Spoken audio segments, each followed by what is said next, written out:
他刚被冤入狱还没10分钟，4个富可敌国的哥哥。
外响起，我能治。一时间，所有人都看向了门口。门口的女孩看起来不到20，戴着鸭舌帽，穿着一身 T 恤直筒裤，看着挺清爽。但在他们林家看来，这孩子挺穷酸的。什么人呢？谁放他进来的？林老大猛地站了起来质问。林思义却激动了起来：“沈优，你回来了！”沈优看向林思义，唇角也微咧了咧。看到林思义这么激动，其他人的脸上纷纷露出诧异的表情。要知道，林思义为人最是稳重，轻易不会露出其他情绪。他现在整个人都镇定了下来，看着沈优介绍道：“他就是能救妈的人。”听到这句话，林家在场所有人都沸腾了。你在开什么玩笑？就他这小屁孩也能救人？你是不是被人骗了？咱妈的病世界顶级专家都治不好，他能帮点什么？林思义的脸色沉了下来。沈优是我请来给妈治病的，有什么问题我一人承担。沈优没有理会这些话，接过林思义递来的红木盒便打开检查，里面是头发般粗细的9枚银针。沈优很满意，收好银针就问病人在哪里。老大站了出来阻拦，不是，你真的要让他给妈治病？你疯了吧你？沈优扫了他一眼，我说过我能治。林家这边的人还想说什么，却被另一道声音打断了。这位小姐这么有信心，那要是治不好呢？这道嗓音清冽轻佻，人还没出现已经给人一种玩世不恭。当他迈进房的时候，那颀长的身躯和挺拔的身材充满了一种男性独有的荷尔蒙和张力。来人大概20岁出头，穿着一身的剪裁得体的高定西服，五官如篆刻般立体，组合在一起有种过分的漂亮。左耳戴着一枚金属质感的耳钉，桀骜又张扬。而在他身后，10几名保镖分开两侧恭敬站立，个个散发着生人勿近的气息。他一来，林家的这些人脸色都变了，甚至那眼神里都带上了几分讨好。你怎么来了？林思义有点惊喜。陆思年没有回答，而是看向了沈优，冷冽的视线居高临下。这位小姐还没回答我刚刚问的话。沈优扯了下嘴角，没治好你给我当爹，治好了我当你活爹，如何？治病本是他跟林姨之间的交易，外人的插入让他有些心烦。所有人倒吸了一口凉气，竟有人敢这么对年少爷说话，他是不想活了吗？不成想陆思年竟答应了。好，男人嘴角弧度伸了伸，眼里略有几分凉意，盯着沈优，带他去见老太太。众人赶紧动身让路。沈优心里暗暗诧异，这男人看起来并不是林家亲戚，为什么在林家会有这么大的话语权？他颦了下眉，然后转身才跟着林思义进了里屋，其他人则是留在外间等候着。屋内的林老太太此时正清醒着，她眼睛疑惑地看着陌生的沈优，我是给您看病的医生，不用紧张，放心就好。沈优开始取出盒中的银针，他的声音很清淡，但却有种安抚人心的力量。老太太眼里的疑惑也打消了，开始全身放松了下来。沈优先是用了几道巧劲给老太太的经络按捏了一遍，紧接着又拿起几枚银针，手腕一动，把5根银针打进了老人手臂的穴位，瞬间插着银针的穴位开始冒出一股股气烟，而老太太全身抽搐一下后，她脸上的痛苦渐渐消失。林家人透过观察玻璃看到了室内的情况，他们每个人脸上都是震惊，这沈优施针的手法堪称飞针走穴，出神入化。陆思年的瞳孔也紧缩了起来，这样的力道和精准度，他到底是怎么做到的？很快，老太太身上的那些浮肿起来的疙瘩渐渐消失，凸出来的那些经络重新回到皮肉之下，病症消除了许多。等沈优完成治疗出来，对着林家人吩咐完遗嘱后，才放他们进去探视老太太。陆思年也蓦地站了起来，经过沈优身边时，他停留了一下，声音低哑地喊了一声活爹。沈优唇角微勾，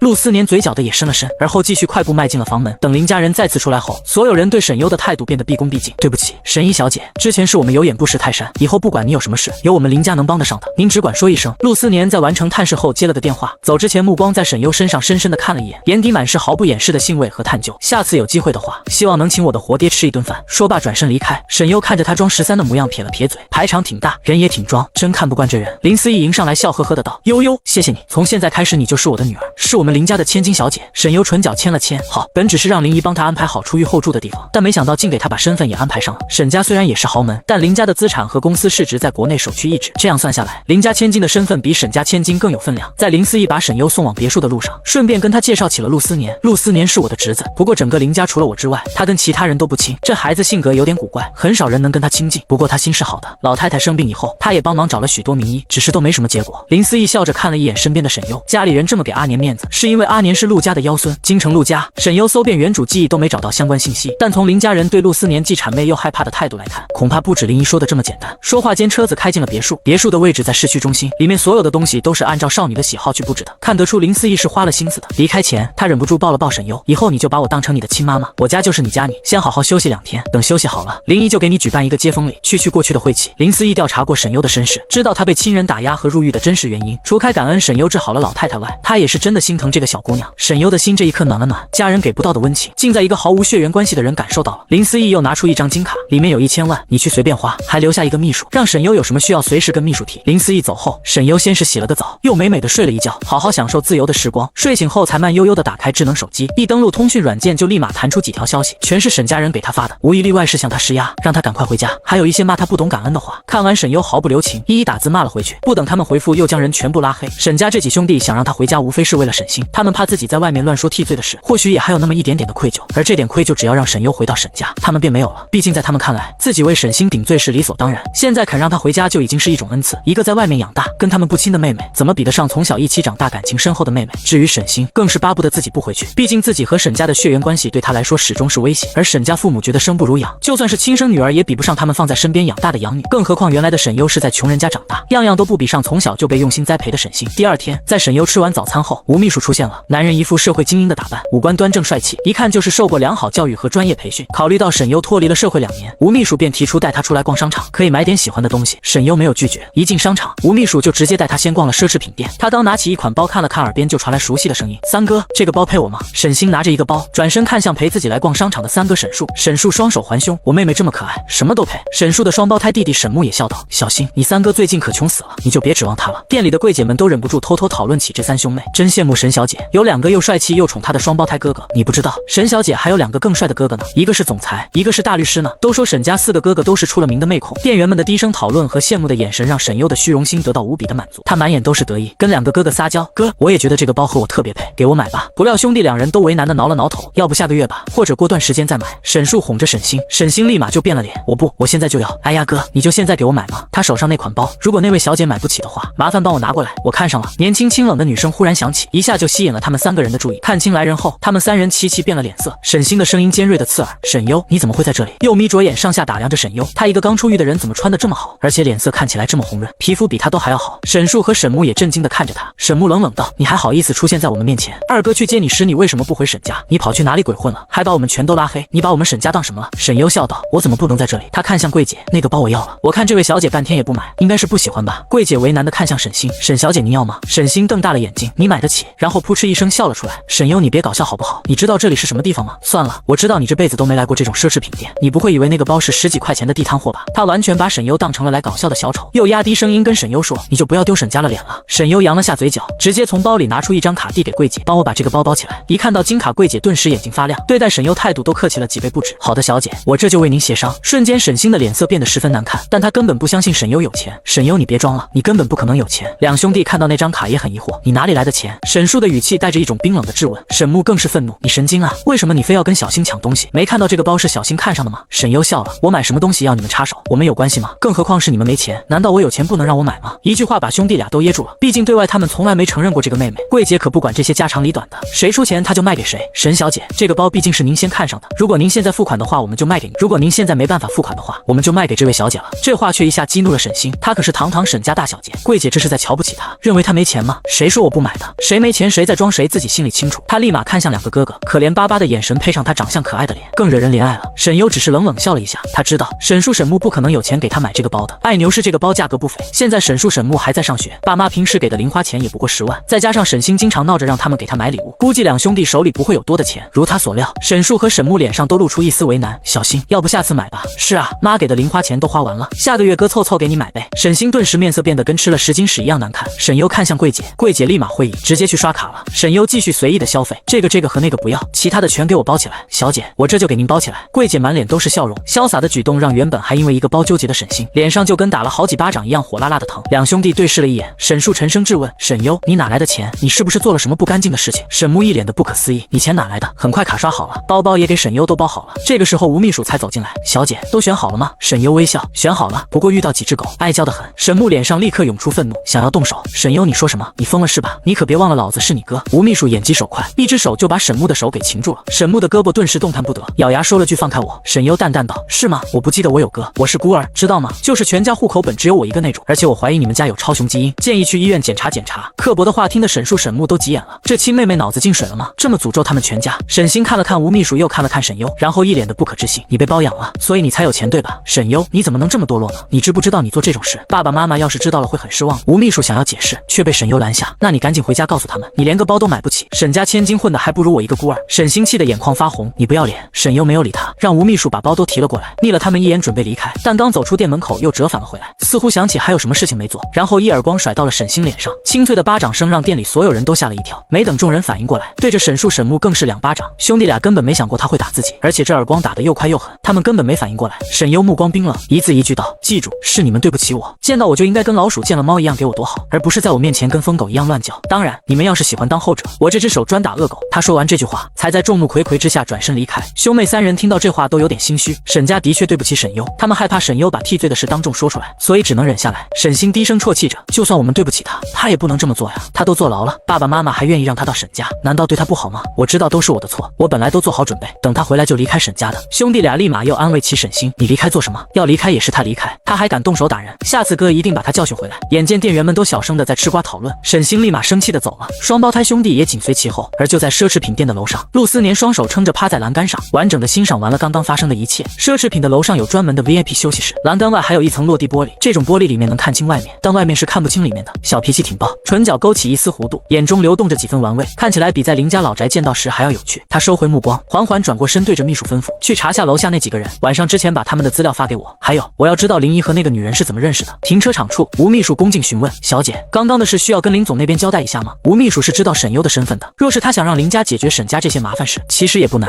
沈优悠闲地走在前面，心情一点都没有被刚刚发生的事所影响。不用，是我自己的事，不必特地告诉林怡。沈树和沈木这对双胞胎，在学校和网络上都有相当庞大的粉丝群体。四哥沈木是职业电竞选手，脾气暴躁，说话也难听。沈优在沈家的这3年，沈木对他的语言暴力输出最多。三哥沈树虽然还在上大学，但已经有演艺公司提前签了他，还没正式出道就已经发行过唱片，网上称之为未来的顶流。大哥沈锦州是 Z 市最年轻多金的总裁，二哥沈之文也是业内十分出名的律师。而沈星为了让自己成为被所有人羡慕的人生赢家，买了不少营销通稿吹捧4个哥哥，又给他们冠上宠妹狂魔的名号，再加上自己还算漂亮可爱的脸，由此攒了不少粉丝。准备回去的路上，沈优忽然听到有人喊自己沈优，一个中年妇女手里挂着塑料袋跑了过来。沈优，真的是你啊，你出狱了。沈优淡淡的看着他，有事吗？妇女皮肤黄黑，脸上是一种市侩又刻薄，既然出来了就好好做人，你说你也是活该，还好没影响到我亲女儿，不然我才不放过你。他打量着沈优，奇怪了，怎么坐了2年牢，样子比以前都还要精神漂亮了。以前沈优看起来总是死气沉沉的，现在脸色红润还有光泽，素颜怎么都跟明星似的。吴秘书皱着眉，这又是什么牛鬼蛇神？你现在回沈家了吧？还有人为你提包买东西，看样子你过得挺好啊。他眼睛露出一道金光，又上前2步，那你肯定不缺钱吧？你弟弟没考上高中，上了个私立的学校，贵得要死，反正你也用不了什么钱，不如把钱拿来供你弟弟上学。沈优平眉，大妈，我缺不缺钱跟你有关系吗？你儿子上学找你亲女儿去啊，找我干嘛？有毛病吧你？女人脸色顿时变得歇斯底里。沈优，你别忘了，那10几年是谁养的你？你这忘恩负义的东西，回了沈家就忘了你是哪个娘养大的。沈优脸色平静，你说对了，我这人天生就爱忘恩负义，倒是你亲女儿沈星最知恩图报了，你也陪我亲女儿比，也不看看沈家是喜欢我亲女儿还是喜欢你。沈优眼底泛冷，但很快笑了起来，你说的对，沈家的财产以后肯定是你亲女儿的，所以沈家的钱就是沈星的钱，沈星的钱不就是你的钱吗？所以你要钱找我没用啊，得去找沈星。哦对了，我刚还看到他在隔壁商场买东西，你现在去找他没准还能碰上。闻言，女人用猪脑子思索了几番，而后瞪了沈优一眼，那是当然，以后你在沈家好好照顾沈星，给他打打下手，要是让我知道你敢跟他作对，看我不收拾你。说完他就快步朝隔壁商场跑去了。沈优双手环着胸，嘲弄的掀了掀嘴角，然后转身离开。沈优的养父母家姓赵，是个极为重男轻女的家庭，养母是个惯子狂魔，养父是个赌鬼。沈优从小到大都是作为一个赔钱或被贱养长大的，没少挨过毒打，直到被沈家找回去才脱离这种困境。但对他来说，其实就是从地狱跳到另一个深渊。而作为沈家的团宠，沈星当然不可能回到赵家，尤其是4个哥哥对赵家嫌恶不已，生怕沈星回去受苦。在沈优回来当日，他们好像都忘了，他们的亲妹妹从小就生活在这样的赵家。为了留下沈星，沈家给了赵家一笔补偿金，把他们打发了。拿了补偿金的赵家承诺再也不打扰沈星，但以沈优对这家人的了解，这笔钱恐怕早就已经被赵老爹赵顺赌光了，所以他们肯定会去找沈星要钱。果不其然，赵母陈凤马上就找到沈星，小心，我的亲女儿。一见他，沈星的脸色顿时变得跟吃了屎一样难看。这个乡巴老妇女喊得很大声，引起了周围不少人的注意，还有些人看向了沈星。沈星一向嫌贫爱富，瞬间觉得自己丢脸死了，他根本不想看那个女人。沈树和沈木也都尴尬了一下，同样不想跟赵家人有牵扯，但陈芬讨好的笑着，还想伸手过去亲热。沈星退后好一步躲开，还压着声音警告：你干嘛？别乱喊。他心里十分紧张，生怕被人知道自己跟这个村姑有关系。陈芬笑着又跟沈树沈木兄弟打了个招呼：小新的哥哥你们好，你们是小新他哥，也相当于是我的儿子了，咱们都是一家人。这话听得2兄弟脸都拉了下来。沈星连忙说：你别乱说话行不行？我们跟你没关系，你到底想干嘛？这村姑是听不懂人话吗？陈芬讨好的笑道：小新啊，是这样，就是你弟弟最近要上学，咱们家没钱了，你能不能给点货车？他看向沈树沈木双胞胎兄弟，哥哥们这么宠你，也一定很喜欢你弟弟，要不都凑点。沈木忍住自己想要骂人的冲动，真不要脸。沈树也不想当众丢人，拉着沈星就要走，却被陈芬一把拽住：小新，你可不能不管你弟弟，那可是你亲弟弟，沈优跟他没血缘关系，那小贱人不管就算了，你不能不管啊。陈芬嘴里这个小贱人说出来时，2兄弟神色都微微变了一下。沈星一把将陈芬推开：我跟你不熟，跟你儿子更不熟，以后别来打扰我，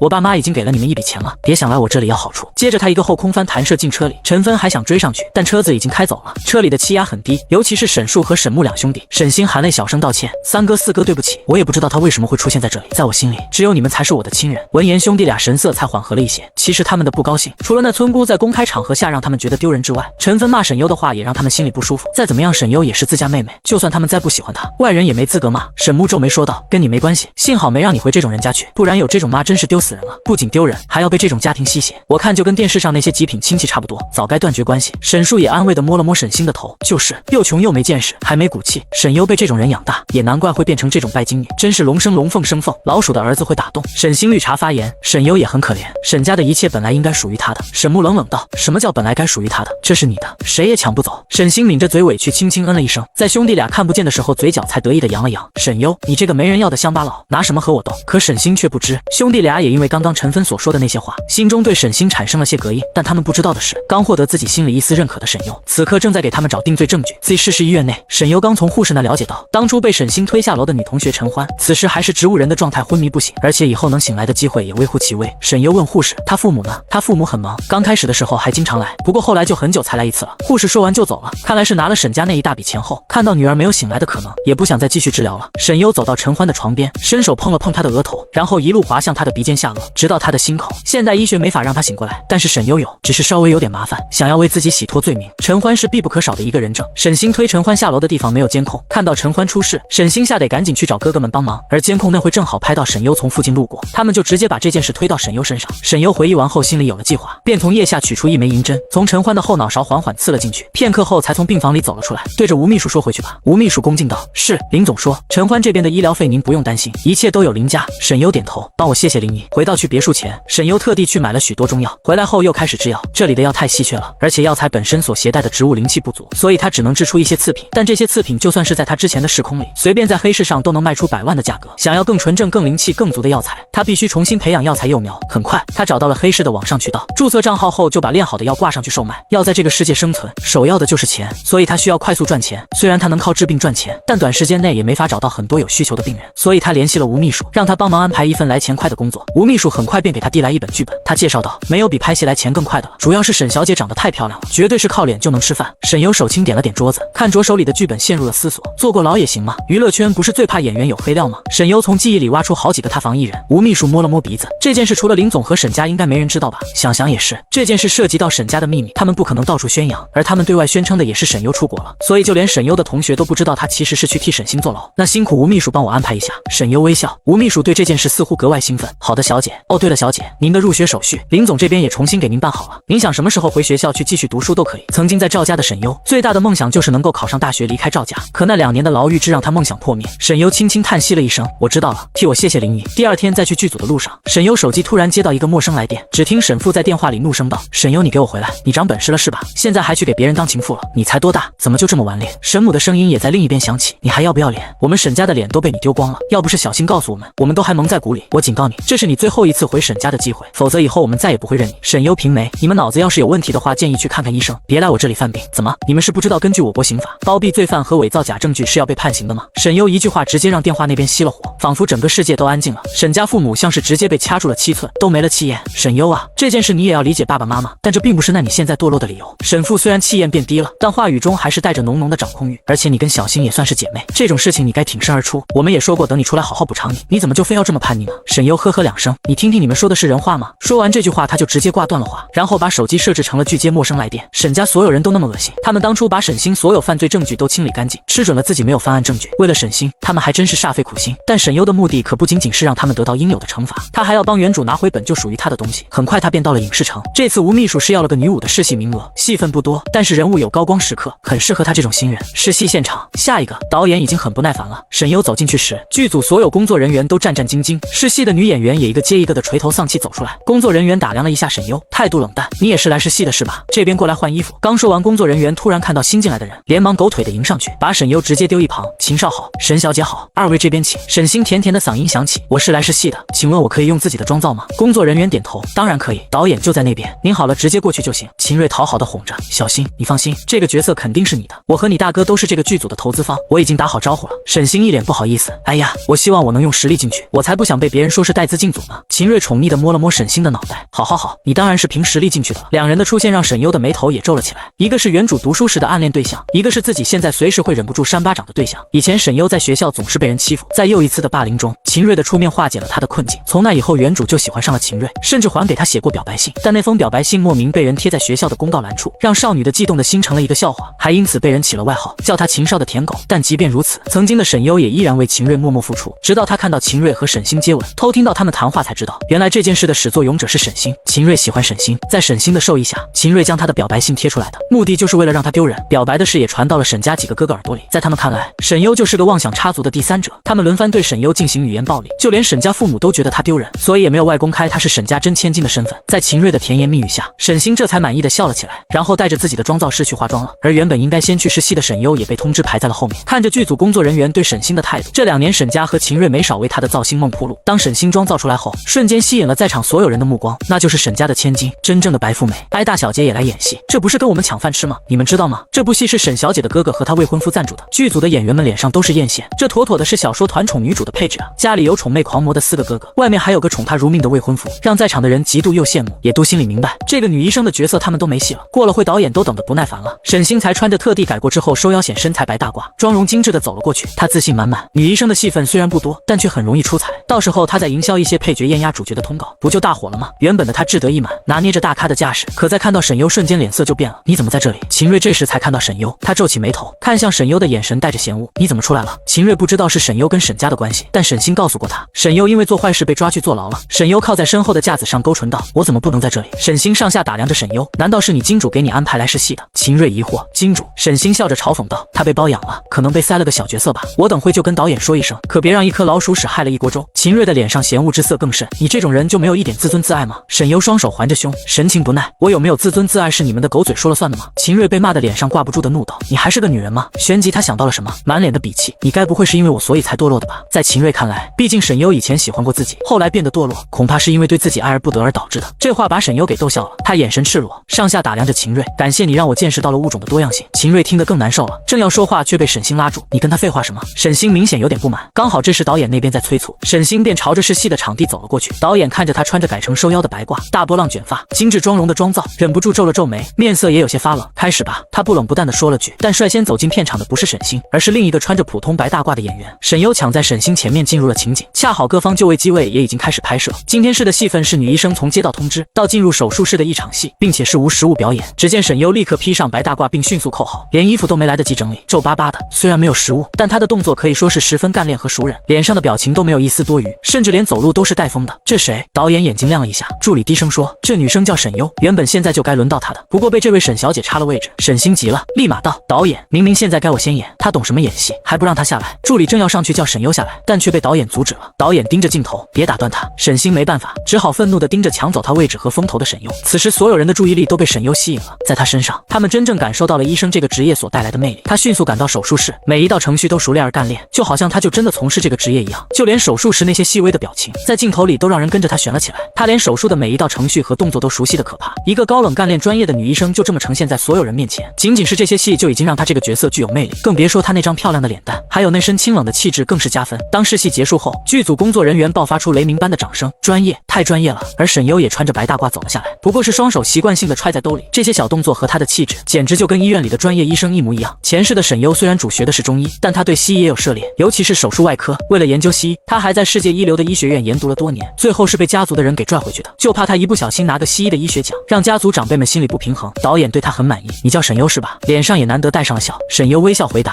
是。导演点点头，不错，演得很传神。沈星恨恨地瞪了一眼沈优，看向导演开始告状，导演，刚刚明明该我上的，他故意抢了我的位置，这种故意出风头也不守规矩人品恶劣的人，难道不该有惩罚吗？沈优挑眉，难道不是你插队吗？本来就该轮到我吧。这么说起来，故意出风头不守规矩人品恶劣的人岂不是你自己？沈星被沈优的话堵得一时哑口无言，脸色也是一阵青一阵白，因为沈优说的是事实。我没有。沈星嘴硬，好了，别浪费时间了，下一个。导演不耐烦地说了句，沈星这才不情愿地说了声是，瞪了沈优一眼，赶紧去准备了。沈优慢条斯理地走到另一边，把身上的外套脱下来，扔到了旁边的衣篮里。突然手腕袭来一阵痛感，秦瑞死死地抓住他的手腕，冷声训斥，你敢抢沈星的位置，好大的胆子啊！你怎么这么恶心，这么喜欢出风头？就在此时，另一边有人走了过来，年少，这边请。今天导演正在试戏选演员呢，所以有点吵。可谁知一走过就看到这一幕，剧组的人脸色顿时尴尬了起来。这好像是秦家少爷，不会吧？还在剧组呢，就要强制潜规则女演员，也太放肆了吧！陆思年看着秦瑞的眸子冷眯了起来，他抬了下手，身边的人都噤声了，没有再说话。他身子随意的往旁边靠了一下，唇角噙着一抹看戏的弧度，让我看看这只小野猫会怎么反击。沈优皱了皱眉，看着自己被抓红的手腕，另一只手抄起旁边的水壶，直接狠狠砸向了秦瑞的脸。秦瑞吃痛一声，立马捂住了自己的脸，水壶砸落在地上，秦瑞的脸也被砸出了一大块红色的痕迹，太阳穴的地方也在往外滴血。因为现在大部分人的注意力都在沈星的表演上，所以注意到这一幕的人并不多，但他们周围的演员和工作人员却是亲眼目睹，一个个吓得话都说不出来。这个女人疯了吧，竟然敢打秦少！沈优，你疯了吧？秦瑞不可置信地盯着沈优，你敢动手打我？沈优活动了一下自己刚刚掐住的手，漫不经心开口，不好意思，狗咬我，我害怕。秦瑞摸了摸自己的太阳穴，当看到一手的血的时候，脸也越发冰了。你就不该被放出来。他冷冷，你是故意想用这种方法重新让我对你产生兴趣是吧？那我告诉你，你不但用错了方法，你还会为此付出代价。秦瑞原本还觉得沈优优可能是因为自己才会如此堕落，还有一丝愧疚，可他实在是太过分了。可怜之人必有可恨之处，这种没有道德没有底线的人就应该受到惩罚。沈星这个时候试戏也已经结束了，但他本来以为会有巨大反响的时候，却只有稀稀落落的几道掌声，而就连这几道掌声拍着拍着也都尴尬的小声了下去。导演的脸色明显不太好看，沈优和秦瑞也都看了过去。沈优刚刚瞥了一眼沈星的表演才过来的，一个雷厉风行的女医生却全装出镜，就连白大褂都是为她量身定做的，脸上无疑不再告诉镜头我很美，哪里像个医生，倒像个玩换装配的女优。导演皱眉，小动作太多了，还有一个职业医生会穿这种改过的职业装吗？你当观众眼瞎吗？沈星脸上被说得通红，但眼底却是满满的不服气。旁边的助理立刻小声说，导演，沈小姐是资方的人，这部戏沈家和秦家都有赞助。导演脸色有些难看，助理微笑着看向沈星，沈小姐去休息一会儿等通知吧。沈星点了点头，他知道这个角色肯定是自己的，所以也不着急。他转身看到沈优和秦瑞站在一起，脸色一变，立马走了过来。秦瑞，你脸怎么了？他诧异道。秦瑞冷冷地看向沈优，沈星不可置信，你疯了？沈优却只是微笑着说，秦少爷想潜规则我只是反抗而已。秦瑞脸色铁青，你胡说八道什么？沈优委屈地抬起手，故意捏着嗓子，你看秦少刚刚把我手都掐红了呢。刚刚周围所有人可都看到了。这时候周围的吃瓜群众们也都渐渐围了过来。沈星像听到了什么笑话，潜规则你在痴人说梦吧？我知道你喜欢秦瑞，但你用这种手段你不觉得恶心吗？在场的一些人也都知道沈家小姐和秦家少爷在1年前就订婚了，所以现在对这个八卦都格外关注。就在这个时候，一道男人的身影阔步朝着他们走来，沈星抬眼就被眼前这个男人的容貌和气质吸引了，人都愣了一下，但这个男人却直接上来就给了秦瑞一拳。秦瑞被打得直接往后倒退了好几步，最后还是没站稳，踉跄摔倒在了地上。这突如其来的事态发展让现场也都发出了一阵惊呼。沈优也看向了这个突然走过来打人的家伙，一个背影就已经是肩宽腰窄大长腿的极致比例，站在那里就跟再完美不过的标本似的家伙，怎么看着挺眼熟？沈星愣愣道，你是陆思年？他曾经在一场拍卖会上远远的看到过陆思年，平时关于互联网上关于他的新闻和照片都甚少，几乎可以说没有，可关于他的传言可不少。秦瑞艰难从地上爬起来的时候，看到陆思年原本还打算起来报仇的狠厉的表情也马上变了。陆少，他诧异道。陆思年慢条斯理地整理着自己的袖子，淡淡道，我刚刚亲眼目睹了秦瑞骚扰这位小姐，正义感突然爆了，本人就是这么极具正义感。他说着缓缓转过头看向沈优，唇角浅掀了掀，染了几分邪气。此时在场许多人也认出了陆思年，听到他的话都忍不住抽了下嘴角。这话说的您自己信吗？这位也可是豪门圈商圈里出了名的狠人，能这么揍秦瑞的，恐怕除了这位爷，其他人也没这个胆子了。哦不，还有这位小姐。沈优眉心蹙了一下，原来是他呀。看了眼被打的嘴都快烂了秦瑞，下手还挺狠。而有了陆思年突如其来的作证，沈优刚刚所说的话自然成立了，也没有人敢去反驳他的话。秦瑞即便想解释，可也知道陆思年是故意的，只能打碎了牙往肚子里咽。他低声又不服气地说，陆少是不是误会什么了？沈星的声音也刻意加成了娃娃音，又想显得自己能和陆思年这种身份的人平等对话。陆少，你是不是误会了？秦瑞是不可能骚扰他的，以前他到追秦瑞的事情学校里好多人都知道，秦瑞不喜欢他，所以他才用这种手段。你也不能光凭眼睛看到的就冤枉人吧。最后一句话隐隐约约还带着一点撒娇的成分。陆思年目光危险的冷眯了起来，你的意思是说我眼瞎？沈星立刻解释，我不是这个意思。陆少你怎么会他认识的？沈优挑眉，声音还在加，但加的没刚刚那么自信了。陆思年根本没理会他，径直走到了沈优面前，俩人的距离也越来越近，他身上那股淡淡的木香味也越来越浓。沈优平眉，陆思年弯下腰，垂眸看着他，双手也忽然撑在沈优背后的桌子上，就这么当着众目睽睽的面把沈优给捉东了。因为俩人的身高差，所以沈优还是维持着刚刚的站姿，一动都没带动的。我爹，你追他，就跟疑惑一件自己不理解的事情似的。陆思年英俊的脸上是肆意妄为的桀骜，眼里的痞气都快溢了出来，眉梢轻挑着道，他配吗？沈优淡冷出声，是不配，但我又不耳背，你不用靠这么近说话。好家伙，这下所有人不仅知道秦少不配，还知道了这位小姐是陆少活爹了。围观群众们都一脸吃瓜的激动，甚至还有忍不住现磕起来的。这身高这颜值简直绝配好吗？沈星的眼里都愤怒的生出了火星，沈优怎么会跟陆思年这样的人认识？而现在脸肿的老高的秦瑞脸色也难看极了，如果不是身边的保镖过来扶着他甚至都想找个洞钻进去。这个时候导演那边也派人过来宣布结果，您好，沈优小姐，恭喜您成功拿下都市传说的女医生江淮的角色，您的档期。工作人员过来看到眼前这么劲爆的一幕，话都说不利索了。陆思年缓缓站直身子，他将袖扣系好，隐藏在袖子内那性感漂亮的肌肉线条一闪而过。沈优的目光在他指腹上的茧上停留了一下，谢谢，我知道了。他礼貌地笑了笑，而沈星的声音却瞬间尖了好几个分贝。你说什么？他走到工作人员面前质问，为什么是他？工作人员为难地说，这是导演的决定。沈星忍住内心的愤怒和不甘，低声在工作人员耳边说，你们什么意思？是不想要沈家和秦家的赞助了吗？明明他们之前都说好了的，自己过来就是走过场，这个导演竟然敢出尔反尔。工作人员耐心地解释着，导演是根据现场试戏的表演来决定的。沈优小姐对职业的理解和张力都非常足，一看就是做了足够的准备的。如果你们觉得有意义的话，导演说可以将两位的镜头放出来让大家评判。沈星深吸了一口气，你们真的要让一个被包养黑料无数的人来演这部戏吗？这话立刻就让所有人精神了。他指着沈优犹豫了一下说道，他被一个有钱人包养了，私生活不检点，他就是靠给别人当情妇上位，所以才能来这里试戏。你们想让这种人败坏剧组的名声吗？沈优知道沈星不敢说他坐过牢，他既不想让别人知道自己是沈沈家的亲生女儿，也不想让自己胡说八道。陆思年眸子微敛了脸，目光也看向了沈优。沈优唇角冷咧了咧，沈星，我有没有警告过你，这张狗嘴别乱咬人呢？沈星立刻想起了上次挨打的事情，脸色也有点发白。对于这俩人的剑拔弩张，周围的人顿时大气都不敢出。沈优凉凉开口，占着我的位置，还在我面前放肆，这么嚣张吗？假千金，你住嘴！